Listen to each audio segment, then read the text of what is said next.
پیپکو کو تحلیل کرنے اور ڈسٹریبیوشن کمپنی کو خود مختاری دینے کے خلاف وابڈا یونین سانگڑ نے احتجاجی ریلی نکالی۔ وابڈا آفس سے پریس کلب سانگڑ تک کی احتجاجی ریلی میں وابڈا کے اہلکاروں کی ایک بڑی تعداد نے شرکت کی۔ شرکا نے بعد میں سانگڑ میرپور خاص روڈ پر دھرنا دے کر ٹریفک بلاک کر دی۔ اس موقع پر خطاب کرتے ہوئے وابڈا یونین کے شیر نظامانی، عظمت پٹھان، ولی محمد، عبدالرزاق، ورکر پارٹی پاکستان کے ضلعی صدر خلیل بلوچ، نیشنل اسٹوڈنٹ فیڈریشن کے میر حسن مری اور دیگر نے خطاب کرتے ہوئے کہا کہ ورلڈ بینک اور IMF کی جانب سے سستی ہائیڈل اور تھرمل بجلی پیدا کرنے کے بجائے پرائیویٹ اداروں سے مہنگی تھرمل بجلی خریدی جا رہی ہے، جس کے باعث وابڈا جیسا کماؤ پود خسارے میں چلا گیا ہے، جبکہ وابڈا کو ڈسٹریبیوشن کمپنیوں میں تقسیم کرنے سے اس کی کارکردگی مزید متاثر ہوگی۔ ناظرین، صبح سندھ سے موصول ہونے والی رپورٹس آپ نے ملاحظہ کی۔ اب آپ کو لیے چلتے ہیں صبح بلوچستان کی جانب اور نظر ڈالتے ہیں بلوچستان کی چند رپورٹس پر۔ کوئٹہ چمن شاہراہ کو وسط ایشیائی ممالک کے لیے تجارتی گزرگاہ ہونے کے ساتھ ساتھ افغانستان میں نیٹو فورسز کو سامان کی ترسیل کے لیے بھی استعمال کیا جا رہا ہے۔ تاہم گزشتہ 2 سال کے دوران بلوچستان کے مختلف علاقوں میں نیٹو کی سپلائی لائن پر 42 حملے کیے گئے، جس سے 109 ٹینکرز نرز آتش اور 33 افراد ہلاک ہوئے۔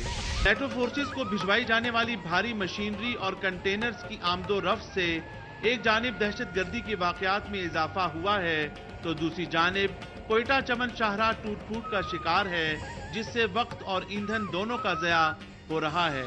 پاک چمن شاہراہ پر واقع باب دوستی تورخم کے بعد نیٹو کی سپلائی کا دوسرا اہم راستہ ہے، جس پر کراچی سے چمن جانے والے نیٹو آئل ٹینکرز کو متواتر حملوں کا نشانہ بنایا جا رہا ہے۔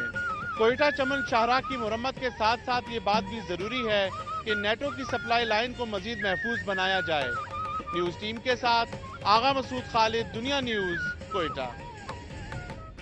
ناظرین، دور جدید میں جہاں دنیا کے دوسرے ممالک یا پاکستان کے عوام جدید ٹیکنالوجی سے استفادہ حاصل کر کے ایک دوسرے سے منسلک رہتے ہیں، وہیں صوبہ بلوچستان کے پسماندہ ترین ضلع آوران میں ٹیلی فون کا ناقص انتظام ہونے کے باعث لوگوں کو شدید دشواریوں کا سامنا کرنا پڑ رہا ہے۔ تفصیلات جانتے ہیں شبیر رخشانی کی رپورٹ میں۔ دور جدید میں جہاں دنیا کے دوسرے ممالک یا پاکستان کے عوام جدید ٹیکنالوجی سے استفادہ حاصل کر کے ایک دوسرے سے منسلک رہتے ہیں، وہیں دوسری جانب صوبہ بلوچستان کے پسماندہ ترین ضلع آوران میں ٹیلی فون کا ناقص نظام ہونے کے باعث لوگوں کو شدید دشواریوں کا سامنا کرنا پڑ رہا ہے۔ ناقص ٹیلی فون نظام کے باعث کاروباری سرگرمیاں متاثر ہو رہی ہیں۔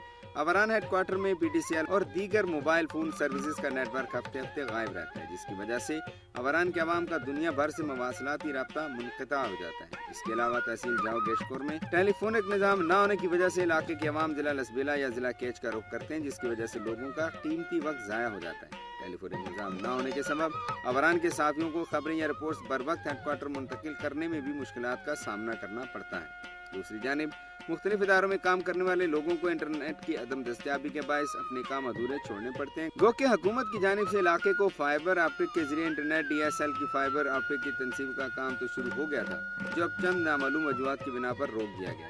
PTCL ایکسچینج آوران کے انچارج زاہد بلوچ کا کہنا ہے کہ مختلف اسٹیشن سے سولر پلیٹوں کی چوری اور دیگر مسائل کی وجہ سے کام آگے نہیں بڑھ رہا۔ کاروباری لوگوں کا کہنا ہے کہ نیٹ ورک نہ ہونے کی وجہ سے ان کے کاروبار متاثر ہو رہے ہیں، ان کا رابطہ باقی علاقوں سے کٹ گیا ہے۔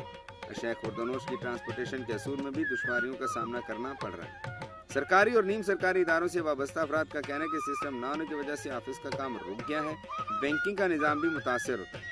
کمیونیکیشن نظام لوگوں کی بنیادی ضروریات میں سے ایک ہے۔ ضرورت اس بات کی ہے کہ آوران کے عوامی نمائندے عوام کو ان مشکلات سے نکالنے کے لیے دوسری موبائل سروسز کو علاقے میں اپنا سسٹم لگانے کے لیے آمادہ کریں اور لوگوں کو انٹرنیٹ کی سہولت فراہم کرنے کے لیے PTCL حکام پر دباؤ ڈالیں تاکہ علاقے کے عوام اس مسئلے سے نجات پا سکیں۔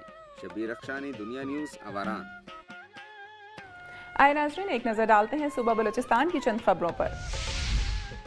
سابق چیئرمین تعمیر نو بیورو دانیال عزیز نے ڈیرہ مراد جمالی کے سیلاب متاثرین میں راشن تقسیم کیا۔ اس موقع پر ان کا کہنا تھا کہ مشکل وقت میں اپنے مصیبت زدہ بھائیوں کی امداد جاری رکھی جائے گی۔ دانیال عزیز نے متاثرین سیلاب میں راشن کی تقسیم کے بعد میڈیا سے گفتگو کرتے ہوئے کہا کہ اگر ملک میں گزشتہ ناظمین کا دور ہوتا تو عوام کو سیلاب جیسے حالات کا سامنا نہ کرنا پڑتا۔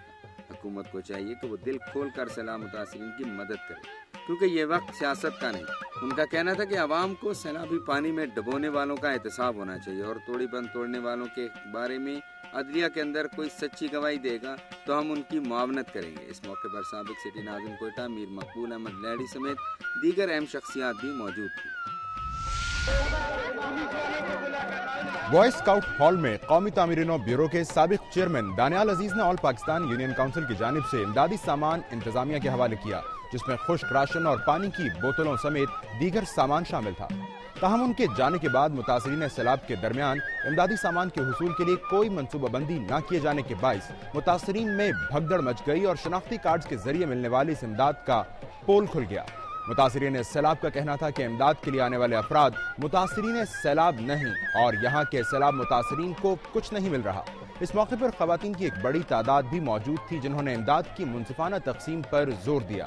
ہم لوگوں کو غریبوں کو نہیں ملا، 4 5 بوری ایک ہر لوگوں نے اٹھا لیا، بوری لے گیا ہے، یہ انصاف ہے، حکومت کا انصاف نہیں ہے۔ متاثرین سیلاب میں امداد کی تقسیم کے دوران بے قاعدگیوں کی بڑھتی ہوئی شکایات کے پیش نظر مسئلے پر حکومت کی خصوصی توجہ ضروری ہو گئی ہے۔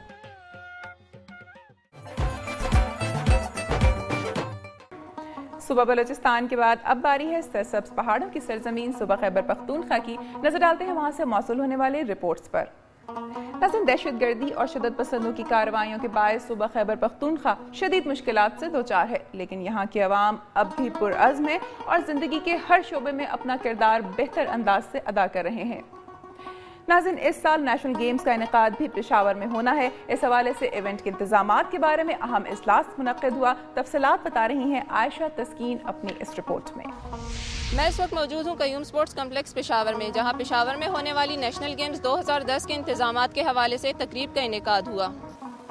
تقریب کا انعقاد خیبر سپورٹس جرنلسٹ ایسوسی ایشن نے کیا تھا۔ صوبائی وزیر اطلاعات میاں افتخار حسین، صوبائی وزیر کھیل و ثقافت سید عاقل شاہ اور صوبائی سپورٹس ایسوسی ایشنز کے عہدیداروں نے تقریب میں شرکت کی۔ اس موقع پر خطاب کرتے ہوئے میاں افتخار حسین کا کہنا تھا کہ دہشت گردی کے خاتمے میں کھیل اہم کردار ادا کر سکتے ہیں۔ ان کا کہنا تھا خیبر پختونخوا میں نیشنل گیمز کے انعقاد سے لوگوں کو امن کا پیغام ملے گا۔ انہوں نے کہا کہ 25 تا 31 دسمبر 2010 کو ہونے والی نیشنل گیمز کے کھلاڑیوں اور آفیشلز کی سیکیورٹی کے بہتر انتظامات کیے جائیں گے۔ پولیس کے ساتھ ساتھ فوج اور ایف سی کا تعاون بھی حاصل ہوگا۔ صوبائی وزیر کھیل سید عاقل شاہ کا کہنا تھا کہ تمام صوبوں اور مختلف محکموں نے نیشنل گیمز میں شرکت کی یقین دہانی کرائی ہے۔ نیشنل گیمز سے قبل پشاور میں خیبر پختونخوا گیمز منعقد کرائی جائیں گی۔ ان کا کہنا تھا کہ خیبر پختونخوا کے تمام کھلاڑیوں کا انتخاب اہلیت کی بنیاد پر شفاف طریقے سے کیا جائے گا۔ تقریب سے خطاب میں سپورٹس ایسوسی ایشنز کے عہدیداروں اور خیبر سپورٹس جرنلسٹ ایسوسی ایشن کے صدر نے صوبائی حکومت کو نیشنل گیمز کے کامیاب انعقاد کے لیے تعاون کی یقین دہانی کروائی۔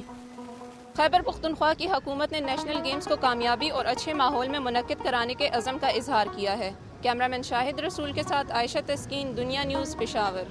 یہاں وقت ہو ایک بریک کا، لیکن بریک کے بعد پروگرام میں شامل کریں گے صادق آباد میں قوت گویائی اور سماعت سے محروم نوجوان کی شادی دھوم دھام سے ہوئی۔